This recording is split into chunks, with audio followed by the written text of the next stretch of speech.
Difícilmente una mente carnal sin Dios no puede entender la magnitud de lo que ha hecho el Señor.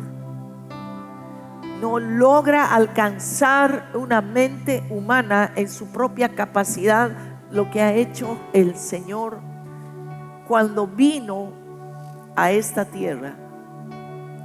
Solamente cuando tú decides confiar en Él y te entregas a Él realmente, confiándole tu vida, confiándole todo lo que eres, es que puedes llegar a entender en todo su amor y toda su magnitud el sacrificio de nuestro Dios. Capítulo 2 de Mateo.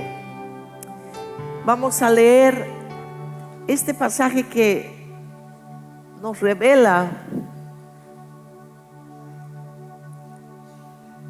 que no hay una sola rodilla, una sola, que no se vaya a doblar ante la presencia del Padre. Quiero que todos estén bastante bien enfocados en lo que vamos a leer. Verso 1, Mateo 2:1 dice: Jesús nació en Belén de Judea durante el reinado de Herodes. Por ese tiempo, algunos sabios de países del oriente llegaron a Jerusalén y preguntaron: ¿dónde está el rey de los judíos que acaba de nacer?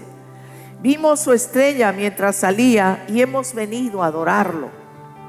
Cuando el rey Herodes oyó eso, se perturbó profundamente, igual que todos en Jerusalén. Mandó llamar a los principales sacerdotes y maestros de la ley religiosa y les preguntó: ¿dónde se supone que nacerá el Mesías? En Belén de Judea, le dijeron, porque eso es lo que escribió el profeta.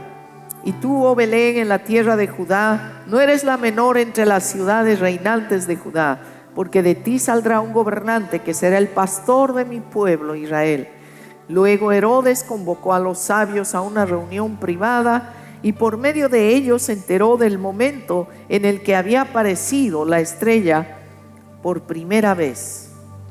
Entonces les dijo: vayan a Belén y busquen al niño con esmero. Cuando lo encuentren, vuelvan y díganme dónde está, para que yo también vaya y lo adore. Después de esa reunión, los sabios siguieron su camino y la estrella que habían visto en el oriente los guió hasta Belén. Iba delante de ellos y se detuvo sobre el lugar donde estaba el niño. Cuando vieron la estrella, se llenaron de alegría. Entraron en la casa y vieron al niño con su madre María, se inclinaron y lo adoraron. Y luego abrieron sus cofres de tesoro y le dieron regalos de oro, incienso y mirra. Cuando llegó el momento de irse, volvieron a su tierra por otro camino, ya que Dios les advirtió en un sueño que no regresaran a Herodes. Tomen asiento, hermanos.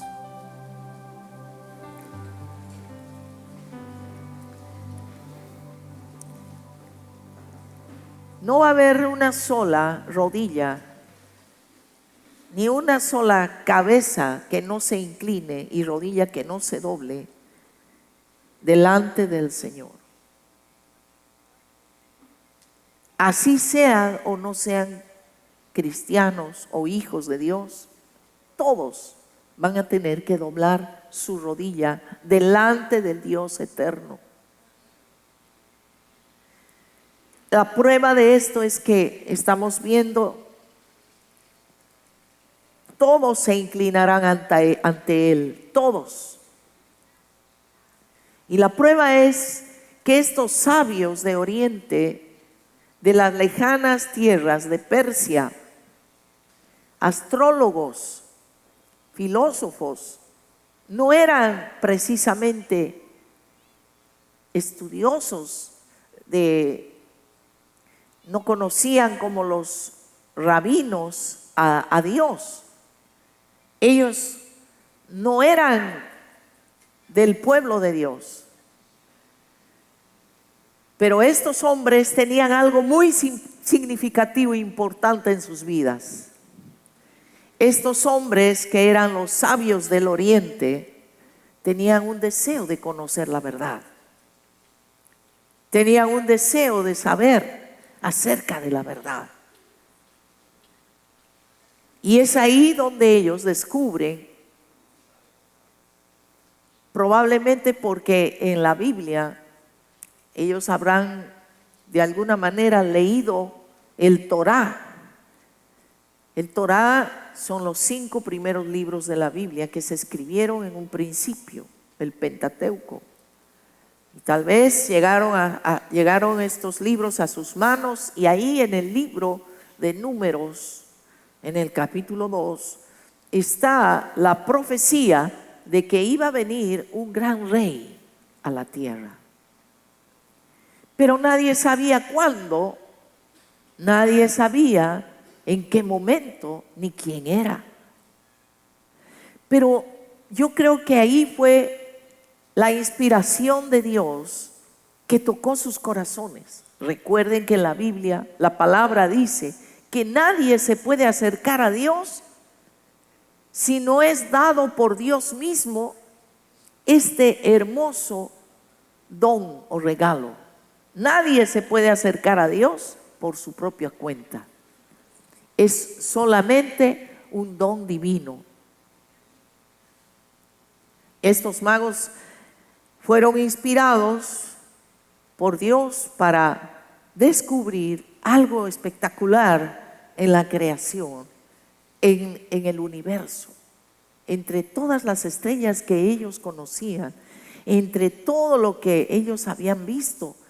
Ubicaron el resplandor de una hermosa estrella que nunca antes la habían visto.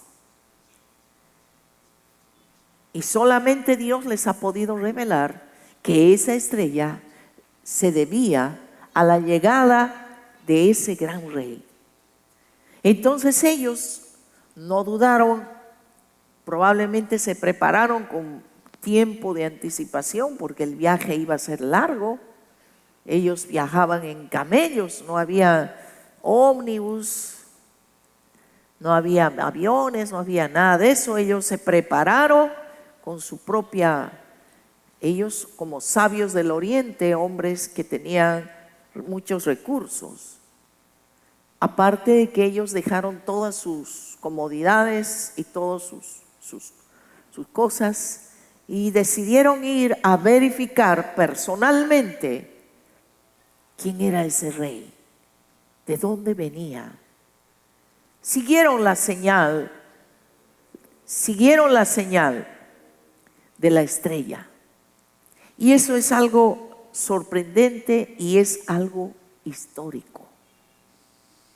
Algo que nunca nos va a dejar de sorprender, porque ¿cómo puede Dios mover a personas tan destacadas? Eran sabios, pero también Dios movió a un grupo de pastores que estaban muy cercanos al lugar donde Jesús había nacido.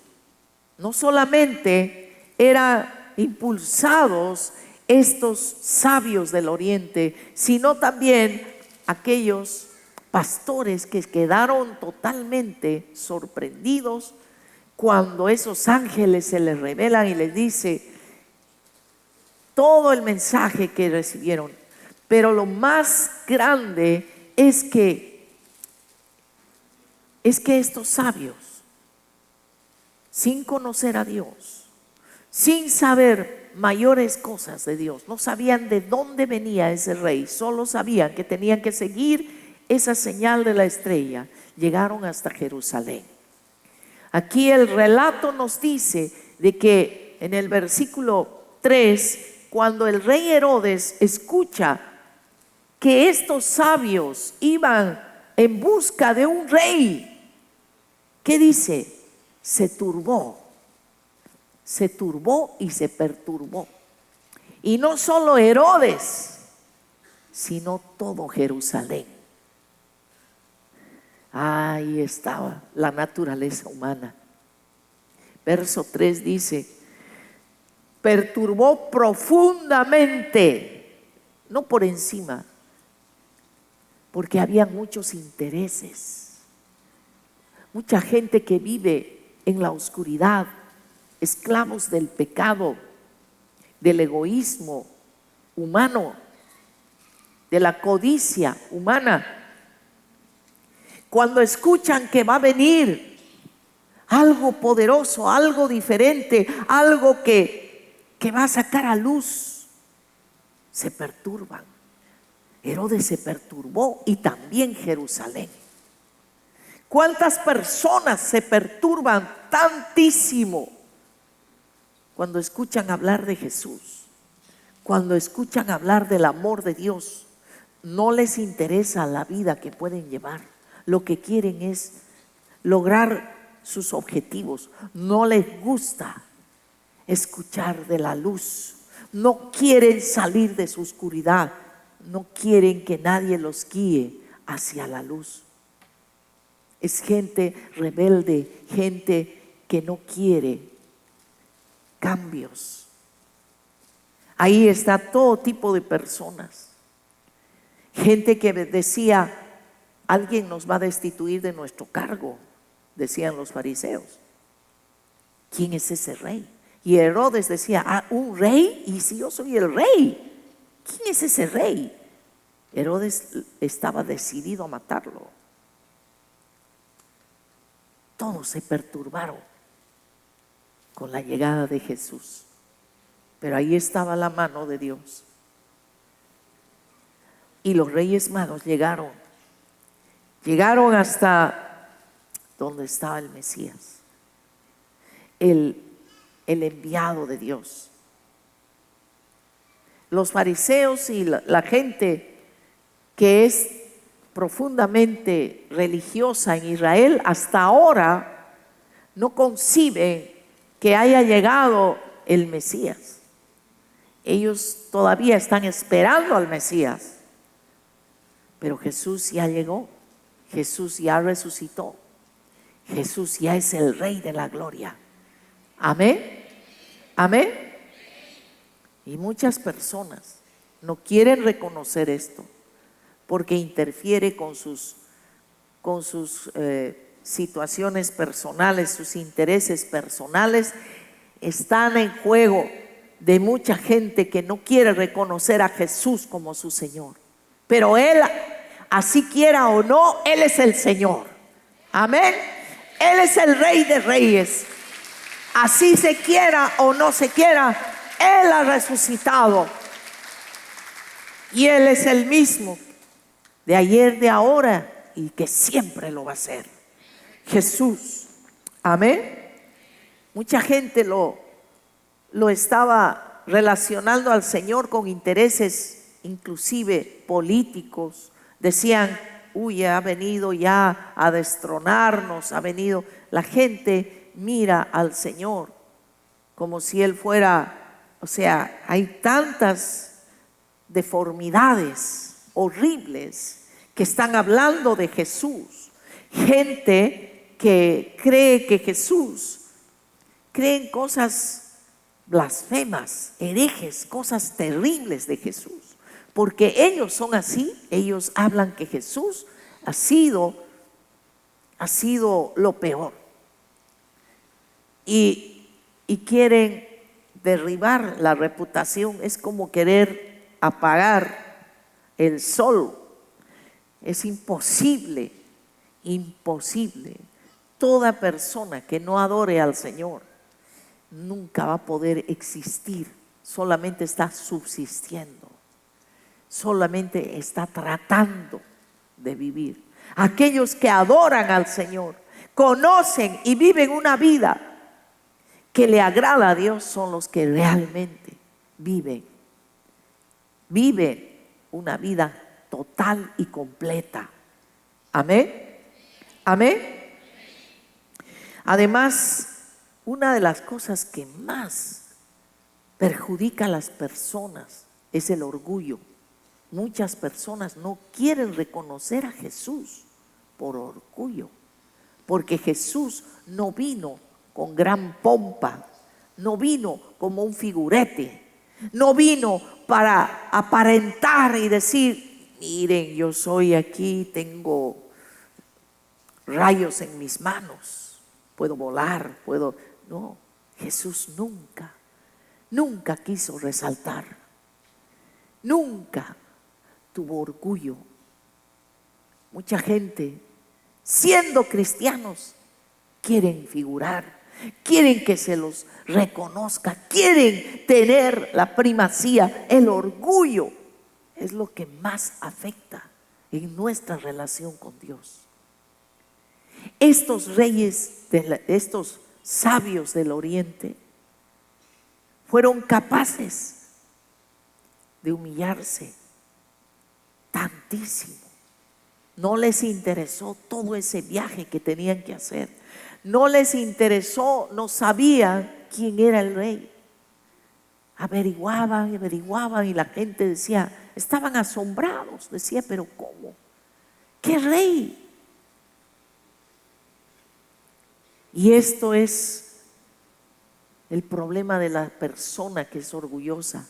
El orgullo enceguece.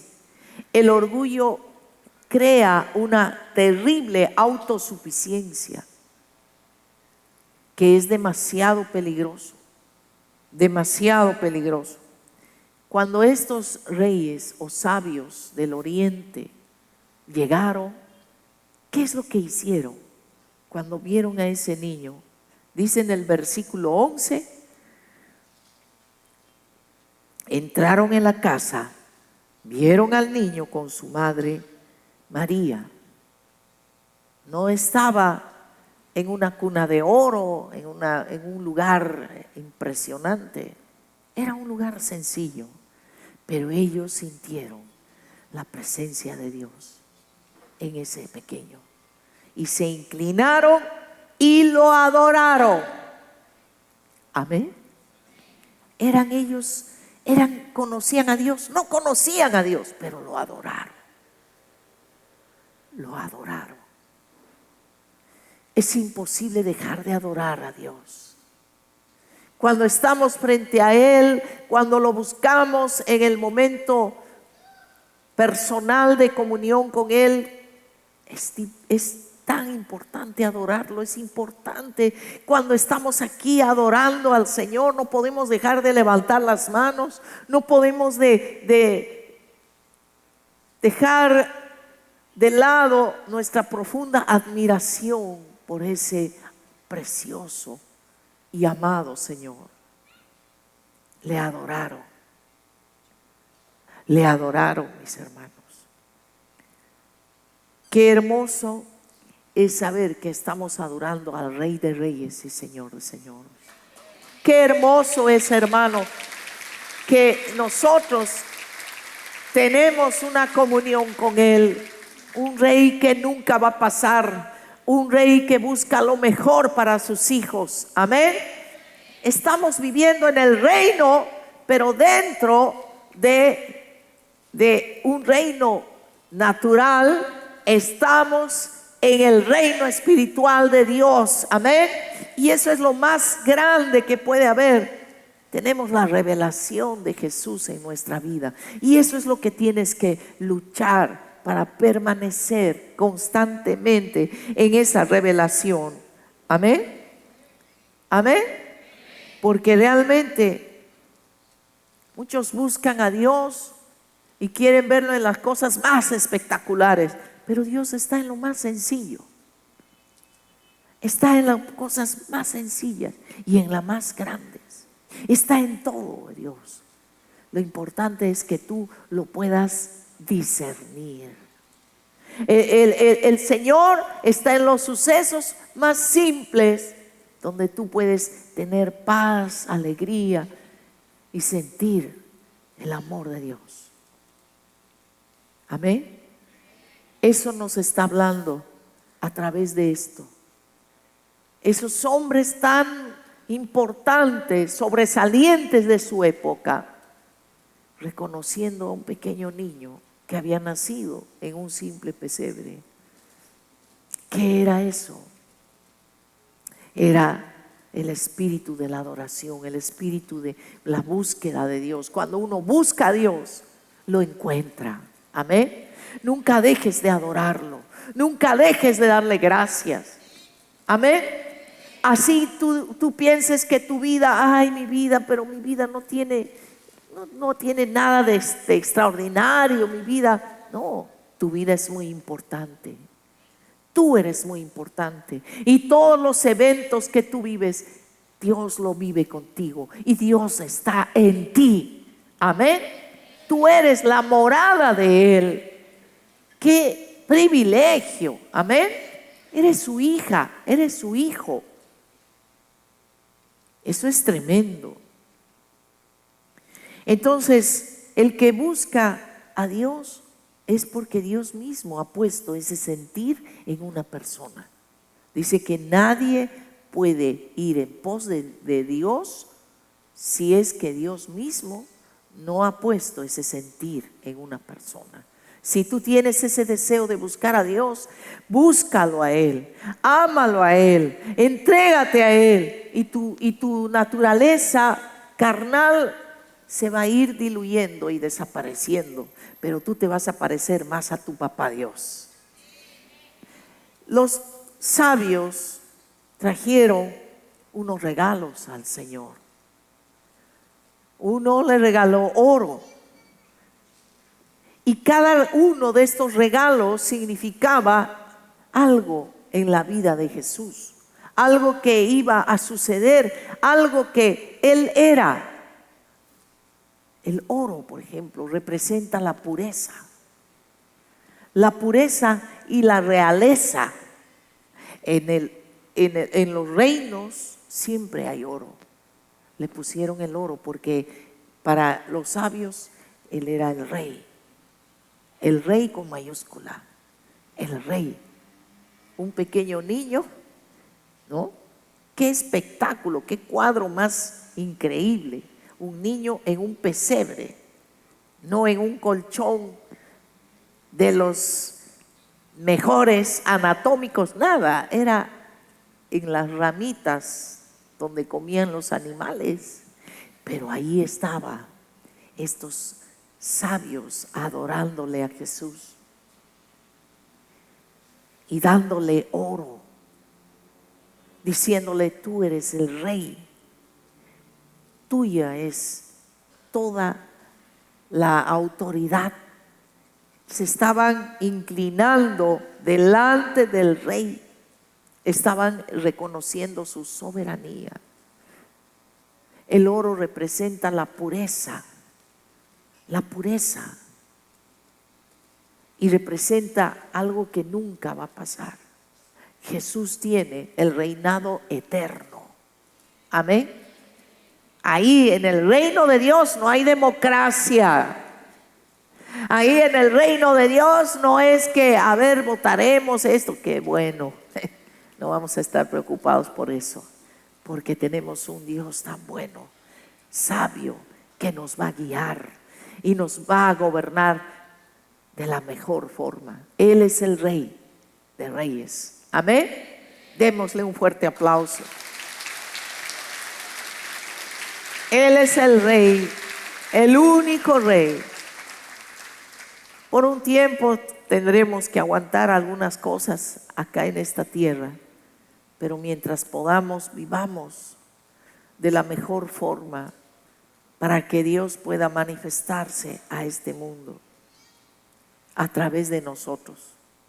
El segundo regalo fue el incienso. El incienso representa la adoración, nuestra adoración. Jesús era un hombre que desde que tuvo uso de razón estuvo adorando al Padre, se entregó al Padre. El incienso es un humo que sube, y en la Apocalipsis dice que el incienso son las oraciones de los santos. Las oraciones, nuestras oraciones son incienso. Pero ¿quién no deja de orar nunca por nosotros es Jesús. Aún allá en la gloria de Dios dice que Él intercede por nosotros. ¿Han leído eso? Él intercede por nosotros. A pesar de que tenemos nosotros tantos errores, injusticias, pero Él está ahí orando. El incienso se levanta delante de Dios día y noche. Amén. Y nosotros cuando oramos, eso le complace a Dios, porque se une con la oración de nuestro amado Jesús. Amén. El incienso nunca debe faltar. Y toda oración muchas veces se realiza en sacrificio, porque a nuestra carne no le gusta orar. Jesús tenía que apartar momentos de cansancio, momentos que Él podía utilizarlos para descansar o para poder dedicarse a, no sé, a otras cosas. Él sacrificaba todos los momentos que podía para darle su oración al Padre. Amén. La mirra. ¿Qué es la mirra? Bien, jóvenes, atiendan, ¿sí? La mirra es un elemento muy importante que utilizaban junto con el aloe para a todos los que tenían los cuerpos sin vida, los que iban a llevar a la tumba, los cubrían con mirra. Era como un perfume o un elemento esencial para poder cubrir a una persona que había fallecido. Estaba hablando a Jesús, le estaba diciendo a Jesús que Él iba a entregarse, que Él iba a hacer el sacrificio santo del Padre para darnos vida. Si leemos, podemos ir a Juan 19, es impactante lo que dice acá. Aquí vemos cómo le regalan la mirra cuando era pequeñito. Y acá vamos a leer en el capítulo 19, versículo 38, qué es lo que sucede. Más tarde, José de Arimatea, cuando Jesús ya tenía 33 años, quien había sido un discípulo secreto de Jesús por temor a los líderes judíos, pidió permiso a Pilato para bajar el cuerpo de Jesús, que ya había muerto en la cruz. Cuando Pilato concedió el permiso, José fue a buscar el cuerpo y se lo llevó. Lo acompañó Nicodemo, el hombre que había ido a ver a Jesús de noche. Llevó consigo unos 33 kilos de ungüento perfumado, una mezcla de mirra y aloe. De acuerdo con las costumbres de los entierros judíos, envolvieron el cuerpo de Jesús untado con las especies en largos lienzos de lino. La mirra hablaba de la muerte de Jesús. Mis hermanos, esto no es solo para Jesús, es también para nosotros. Si somos nosotros hijos de Dios, hermanos de Jesús, Él es nuestro hermano mayor, primogénito.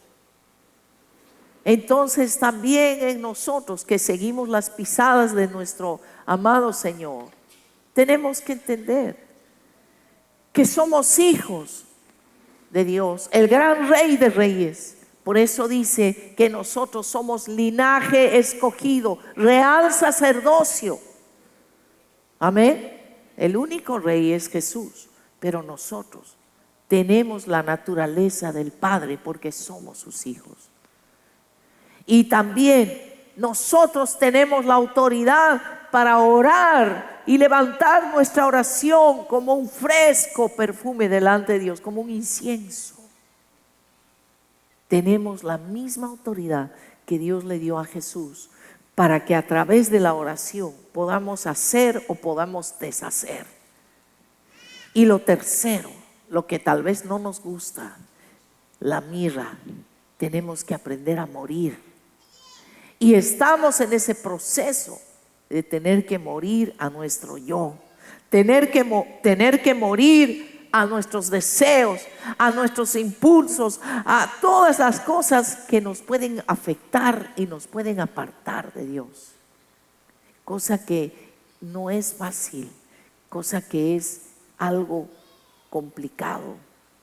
Solamente se puede realizar esto cuando dejas que el Espíritu Santo pueda vencer todas las cosas que se puedan atravesar en tu vida para quererte desviar de la verdad de Dios. Mis hermanos, lo que ha hecho Jesús, un día lo vamos a ver en nuestro espíritu, vamos a poder ver en vivo y vamos a quedar tan, pero tan impactados. Nosotros estamos aquí en la tierra, nuestro cuerpo nos impide tener una revelación total y completa, pero sí en nuestro espíritu podemos valorar y podemos ver la grandeza de Dios.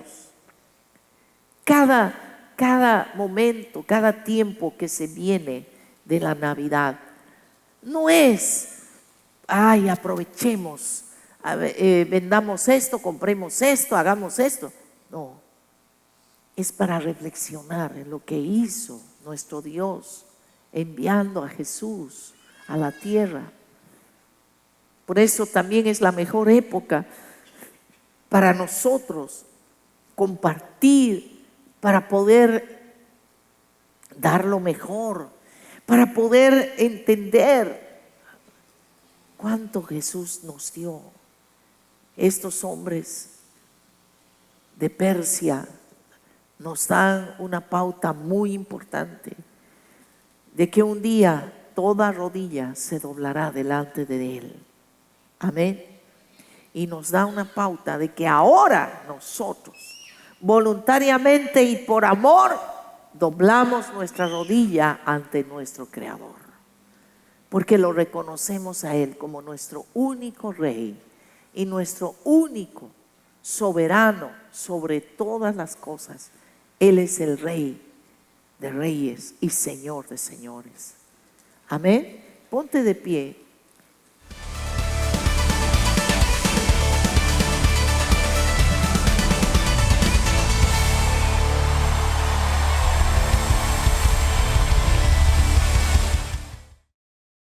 Programa producido por Compasión, el canal de la familia.